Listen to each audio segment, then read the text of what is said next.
Be not afraid of greatness. Some are born great, some achieve greatness, and some have greatness thrust upon them. These are the wise words of Sir William Shakespeare. Or are they? It is commonly believed that William Shakespeare is not the author of the famous poems and plays we read in English class. This is an important debate because unveiling the true author of these works not only increases the historical significance, but also the modern reception of these plays amongst actors and audiences around the world. Today I will prove that William Shakespeare is not the author of this completed works as we know it, because there is no documentation linking him to a writing career. There's an entire following of people who believe Oxford to be the true author, and there's a cloud of confusion surrounding Shakespeare's past and his upbringing. So first, let's take a look at the lack of documentation surrounding his writing career. Daniel Wright, an English professor and the director of the Shakespeare Authorship Research Center at Concordia University, explains that we have been able to uncover 70 documents that are related to William Shakespeare, none of which are literary. These are legal documents that speak mainly to the activity of a businessman, and we don't have anybody attesting to him being a playwright throughout any point in his life. And he is the only playwright of his time for whom there is no evidence of a writing career. Some also argue that William Shakespeare's eulogy is proof of the fraud. His eulogy was very run-of-the-mill and typical of that time period, and it definitely wasn't the eloquence you would expect from Shakespeare. It doesn't allude to any writing career or fame whatsoever.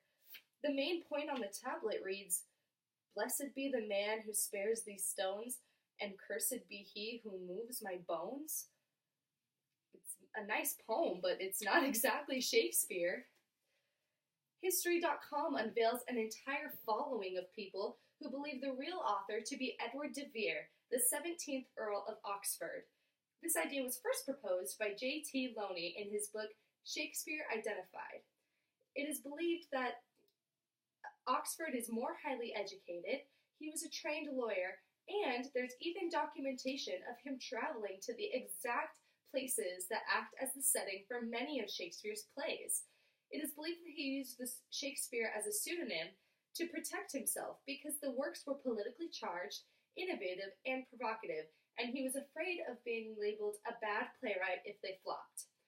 Pen names were commonly used at this time period to protect the reputation of an author.